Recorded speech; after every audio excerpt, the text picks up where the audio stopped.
Welcome যুগ্নু fashion. চলে এলাম আজকে 6 নম্বর ক্লাস নিয়ে। তবে 6 নম্বর ক্লাসটি খুব গুরুত্বপূর্ণ হতে চলেছে, তার কারণ আমাদের ক্লাসগুলো কিন্তু দেখবে সব কিন্তু স্টেপ বাই স্টেপ আসবে। অর্থাৎ আজকের 6 নম্বর ক্লাসে আমরা গত 5 নম্বর ক্লাসে কি করেছিলাম, কাপড় কাটার আগে বিভিন্ন ধরনের যে হিসেব নিকেশগুলো হয় এবং যে হিসেবগুলো আমাদের অত্যন্ত প্রয়োজনীয় সেগুলো নিয়ে আমরা কথা বলেছিলাম। তবে আমরা যখন কাটিং করব, কোনো কাপড় কাটিং করব, কাটিং করার আগে কাটিংয়ের বেশ কিছু নিয়মকানুন আছে, সেই নিয়মকানুনগুলো কিন্তু আমাদেরকে জেনে নিতে হবে। আজকে যদি আমরা প্রপার এই নিয়মকানুনগুলো না জেনে আমরা কাটিং করতে শুরু করি, আমরা অনেক ভুলের সম্মুখীন হব এবং অনেক সমস্যার সম্মুখীনও আমরা হব। এই নিয়মকানুনগুলো আমরা যদি আজকের ক্লাসে জেনে নিই, তাহলে আমরা ভবিষ্যতে কাটিং করার সময় কোনো রকম প্রবলেমে আমরা পড়ব না। তবে সেই কাটিংয়ের ফর্মুলাগুলো কি আছে, কাটিং করার আগে বেশ কিছু নিয়ম আছে, তার মধ্যে আমি কয়েকটা নিয়ম আমি পয়েন্ট করে লিখেছি। তার মধ্যে আমাদেরকে এই 6টা পয়েন্ট আমি লিখে রেখেছি। এই 6টা পয়েন্টকে কিন্তু আমাদেরকে মাথায় নিয়ে আমাদেরকে কাটিংয়ে নামতে হবে। তাহলে আমরা এক এক করে কিন্তু আস্তে আস্তে কিন্তু আমরা কাটিংয়ে ঢুকে যাচ্ছি। আমরা আজকে 6 নম্বর ক্লাস, হয়তো 7 নম্বর ক্লাস থেকে আমরা কাটিংয়ের ক্লাস কিন্তু আমরা অলরেডি দিয়ে দেব। তবে একটা জিনিস মাথায় রাখবে তোমরা, শুধু যে এই থিওরি ক্লাস হচ্ছে তাই নয়, আমি থিওরি ক্লাসের সাথে সাথে তোমাদের বেশ কিছু কাজ আমি বলে দিয়েছিলাম, হয়তো আগের ক্লাসগুলোতে তোমাদের বলতে হয়তো আউটলুক হয়েছে। সেটা হচ্ছে তোমরা কিন্তু নিজেরা প্র্যাকটিসটা কিন্তু কখনোই কমাবে না। সেলাই প্র্যাকটিসটা অলরেডি শুরু করে দাও। আমি ট্রেনারদের বলবো, আপনারা যে সমস্ত ট্রেনার আমাদের ট্রেনিং সেন্টারে আছেন, আপনাদের উদ্দেশ্যে বলছি, আপনারা সমস্ত স্টুডেন্টদের যেটা মেন ওদের শেখার, সেটা হচ্ছে সেলাইয়ের ব্যালেন্স। আপনারা ওদের সেলাইয়ের ব্যালেন্সটা নিয়ে আসুন এবং শুধুমাত্র ওদের সোজা করে সেলাই এবং কিভাবে সেলাইটা করতে হয় সেটা দেখিয়ে দিন। বাকি এই ইনস্ট্রাকশান অনুযায়ী চলবেন, দেখবেন অটোমেটিক প্রত্যেকটা স্টুডেন্ট 100% তারা শিখতে পারবেই।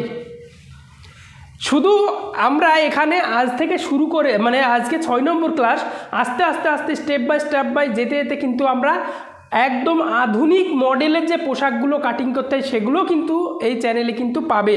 এবং যদি কেউ ফেসবুক থেকে দেখে থাকে, অবশ্যই তারা ইউটিউব চ্যানেল যুগ্নু ফ্যাশন ইউটিউব চ্যানেলে একবার যাবে, সেখানে অ্যাডভান্স লেভেলের অনেক ক্লাস দেওয়া আছে, সেগুলো একবার দেখে নিতে পারো।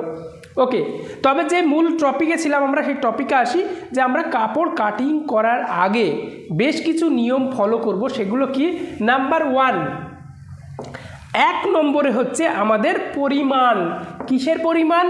আমরা কি কাটিং করব? কাপড় কাটিং করব। তবে তাহলে কাটিং করার আগে আমাদের পরিমাণ মতো কাপড় আছে কি না সেটা আগে দেখে নিতে হবে। পরিমাণ মতো কাপড় আমরা যতটা প্রয়োজন হবে ততটা কাপড় আছে কি না, তার থেকে কম থাকলে কিন্তু সেই কাপড়টা আমরা কাটিং করব না।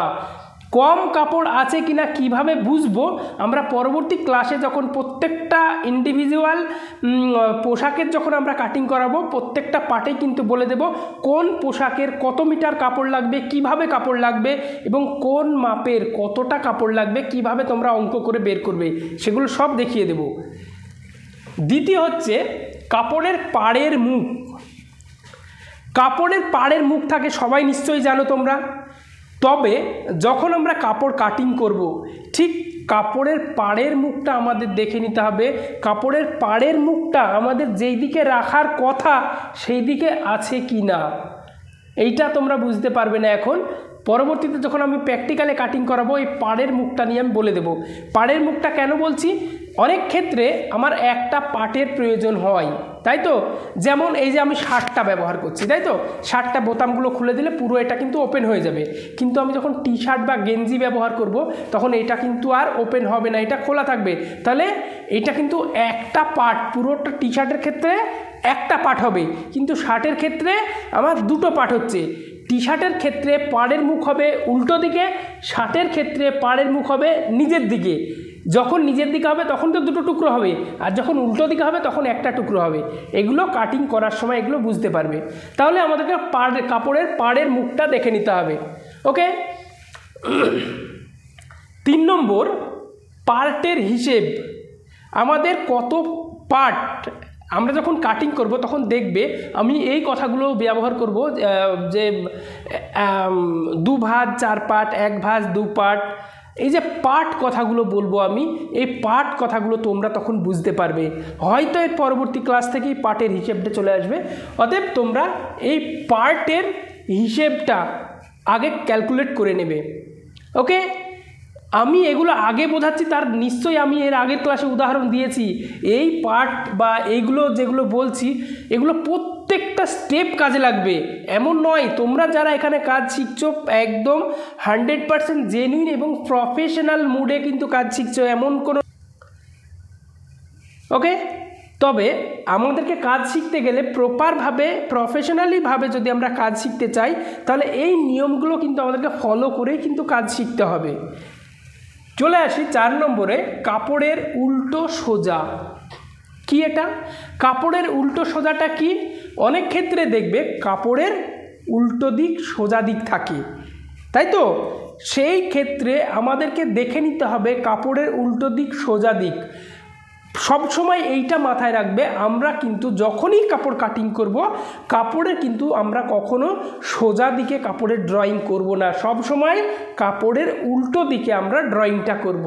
তাহলে আমাদেরকে কাপড়ের উল্টো দিক এবং সোজা দিকটা আমাদেরকে দেখে নিতে হবে। ওকে, চলে আসি আমাদের 4 নম্বর পয়েন্টে, 4 নম্বর হয়েছে, এইবার আমাদের 5 নম্বর পয়েন্ট। 5 নম্বর পয়েন্টে কি আছে? 5 নম্বর পয়েন্টে আমাদের দেখে নিতে হবে টেলার চক। টেলার চকটা কি? আমরা যে টেলার চক অর্থাৎ ব্ল্যাকবোর্ডে যখন আমরা লিখি, কিছু আমরা লেখালেখি করি, তখন কিন্তু ব্ল্যাকবোর্ডের যে চকগুলো সেই চক দিয়ে কিন্তু আমাদের কাপড়ে দাগ পড়বে না। তাহলে আমাদের কাপড়ে দাগ দেওয়ার জন্য ফ্যাব্রিক চক আলাদা হয় বা কাপড়ে দাগ দেওয়ার জন্য চক আলাদা হয়।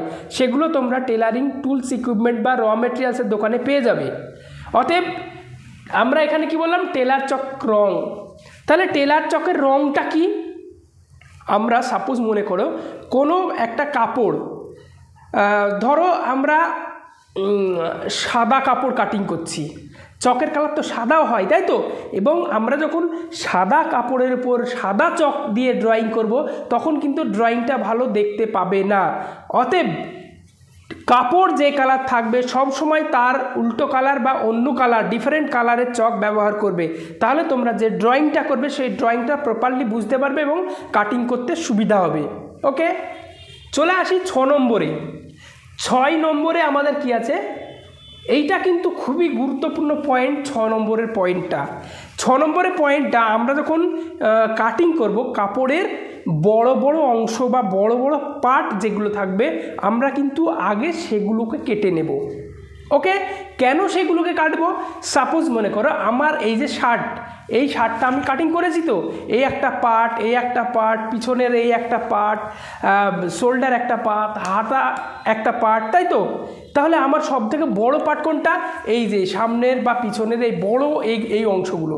আমরা যখন এই বড় অংশগুলোকে আগে কেটে নেব, এই বড় অংশ কাটার পর কিছু টুকরো কাপড় বেরোবে। তাহলে এই টুকরো কাপড় দিয়ে আমার এই হাতাগুলো হয়ে যাবে, হাফাতা হলে হাতাগুলো হয়ে যাবে, এবং আমার যে শোল্ডার কাটিং সেটা হয়ে যাবে। তাহলে আমার এই বড় পার্টের যে টুকরো কাপড়গুলো বাঁচবে সেই টুকরো কাপড় দিয়ে আমরা কিন্তু ছোট ছোট পার্টগুলোকে কেটে নিতে পারবো। অতএব প্রত্যেকটা কাপড় কাটার সময় আগে আমরা বড় পার্টগুলো কেটে নেব, তারপর আমরা ছোট পার্টগুলো কাটবো। ওকে, বোঝা গেল? তাহলে আমরা টোটাল কাটিং যখন আমরা কাটিং করব তখন আমরা এই সমস্ত নিয়ম কানুনগুলো কিন্তু 100% ফলো করে চলব।